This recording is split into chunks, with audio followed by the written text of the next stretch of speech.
ঠান্ডা পড়ে গেছে, আর এই সময় আমাদের একটু স্যুপ, কফি এই টাইপেরই জিনিসগুলো খেতে বেশি ভালো লাগে, মানে যেটাকে শরীর আর কি হিট রাখে। তো আমিও বানিয়ে ফেললাম সবজি দিয়ে, চিকেন দিয়ে একটা স্যুপ। আমি ঘরোয়া পদ্ধতিতে আমার মতন করেই বানিয়েছি। আর এখানে সবজিগুলোও দিয়েছি খুবই মানে অ্যাভেলেবেল, যেগুলো মোটামুটি আমার কাছে যেগুলো ছিল, আপনারা আপনাদের পছন্দ মতন দিয়ে বানিয়ে নেবেন। বানাচ্ছি চিকেন স্যুপ আজকে সোনু রেসিপি চ্যানেলে। তার আগে জানি সকল বন্ধুদের স্বাগত। তো দেখতেই পাচ্ছেন স্যুপটা কীরকম হয়েছে, একটু ঠিক ঠিক টাইপের হবে, একদম পাতলা পাতলা হলে ভালো লাগবে না।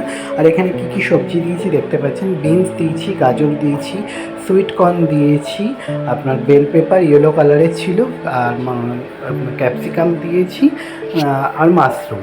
আমার কাছে এগুলো অ্যাভেলেবেল ছিল, এগুলো দিয়েছি। এর মধ্যে একটু ব্রকলিও দেওয়া যেতে পারে, জুপিনি দেওয়া যেতে পারে। মোটামুটি স্যুপ করা যায়, যে যে সবজিগুলো সেগুলো শীতকালে অ্যাভেলেবেল, এগুলো পাওয়াই যায়, এগুলো দেওয়া যেতে পারে। আর একদম অল্প বাটার দিয়ে পেঁয়াজ একটু কুচিয়ে নিয়েছি ডুমডুম করে, মানে যেরকম আপনার চিলি চিকেনে দেয় ওরকম দিয়ে একটু নেড়ে নিয়ে একটু রসুন কুচি দিয়ে দিয়েছি, দিয়ে তার উপরে দিয়ে দিলাম সবজিগুলো। একদম জিরো অয়েলে আপনি স্যুপটা আমি করছি এখানে।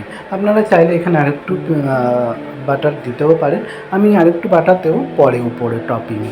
একটু নুন দিয়ে সবজিটা ভেজে ঢাকা দিয়ে দিলাম, সিদ্ধ হয়ে গেছে আমার সবজিগুলো। এগুলো এমনি নরম সবজি, একটু নাড়তে নাড়তেই সিদ্ধ হয়ে যাবে।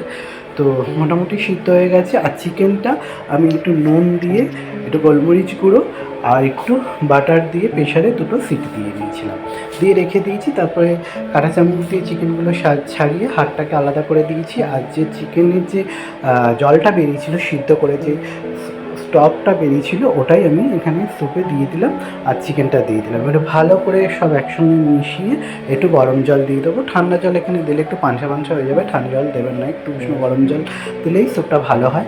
ভালো করে মিশিয়ে আর একটু দিয়ে দেবো আপনার হচ্ছে কর্নফ্লাওয়ার গুলে জলে গুলে, তাহলে বেশ থিকনেসটা আসবে। আর একটু উপর থেকে গোলমরিচ গুঁড়ো দিয়ে দিলাম, দিয়ে দেবো একটু বাটার, আর একটু দেবো অরিগানো।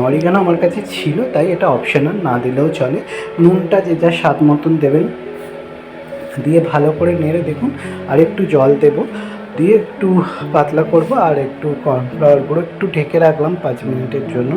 দিয়ে এবারে খুলে আবার এই কর্নফ্লাওয়ার গুঁড়ো দিয়ে দিয়েছি জলে গুলে। আর এবারে ওই বাটিটাই ধুয়ে আর একটু জল দিয়ে দেবো, একটু উষ্ণ গরম জল। আর কর্নফ্লাওয়ারটা ঠান্ডা জলে গুলতে হবে, নাহলে ওটা ডালা ডালা হয়ে যাবে। দিয়ে দেখুন আমার স্যুপ একেবারে রেডি। হ্যাঁ, এবারে আপনি এটা রুটির সঙ্গেও খেতে পারেন, পাউরুটি টোস্ট করেও খেতে পারেন, সেটা আপনাদের ইচ্ছা। তো শীতকালে এই গরম গরম চিকেন স্যুপ বানিয়ে আমি খাচ্ছি, আপনাদের কাছে দেখালাম, আপনারাও বানিয়ে খান। ভিডিওটা কেমন লাগলো জানাবেন। ইউটিউবে দেখলে চ্যানেলটা সাবস্ক্রাইব করবেন, ফেসবুকে দেখলে ফলো করবেন। দেখা হচ্ছে আর একটা কোনো শীতের রেসিপি নিয়ে। ততক্ষণের জন্য সবাই ভালো থাকবেন, সুস্থ থাকবেন, সাবধানে থাকবেন। আর ভিডিওটা ভালো লাগলে লাইক, শেয়ার, কমেন্ট করবেন। ততক্ষণের জন্য সবাইকে ভালো থাকবেন। রাধে রাধে।